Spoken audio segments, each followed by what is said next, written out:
equal बिचमा आउँछ नि त्यो चाहिँ के हो त इक्वेसन हो के इक्वल आउनु पर्यो हो यहाँ आयो कि आएन इक्वल भन्दा उतापट्टि के छ 0 छ यता के छ 1 2 3 वटा टर्म छैन छ अब यो 3 वटा टर्म मध्येको फर्स्ट टर्म के छ हेर त 16 को पावर x छ हो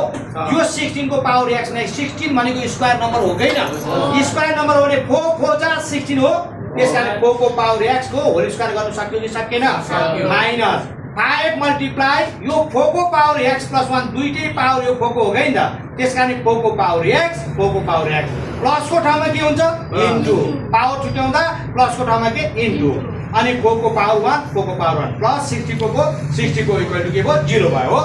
अर्को के छ 4 को पावर x लाई हामीले के गर्यौ अब यसलाई सजिलो बनाउनको लागि यसको ठाउँमा के मान्यौ के भयो त 4 को पावर x जहाँ छ त्यहाँ के राख्ने के को स्क्वायर माइनस को माइनस 5 चौको 20 हो 5 4 जा 20 हो हैन अनि यो 4 को पावर x भनेर के माने हो हैन के प्लस को प्लस 60 को 64 इक्वल टु इक्वल 0 को 0 भयो हो फेरि और के लेखेको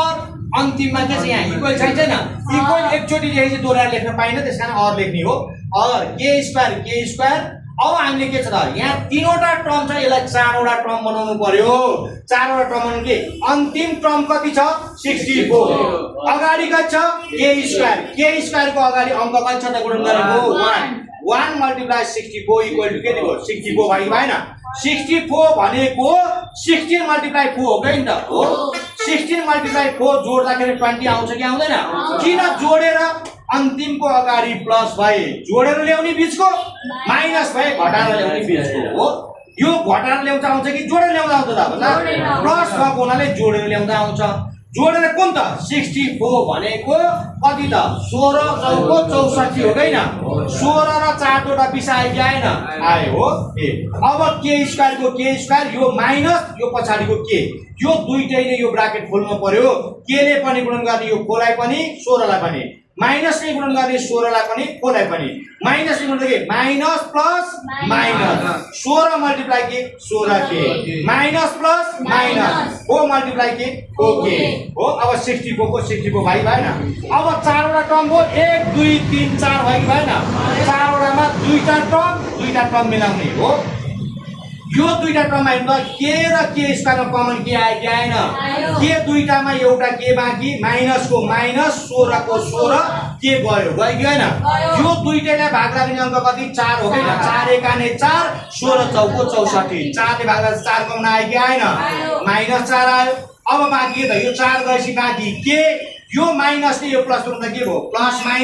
माइनस 4 ले 16 लाई 64 लाई भाग गर्दा कति 16 के माइनस 16 भयो कि भएन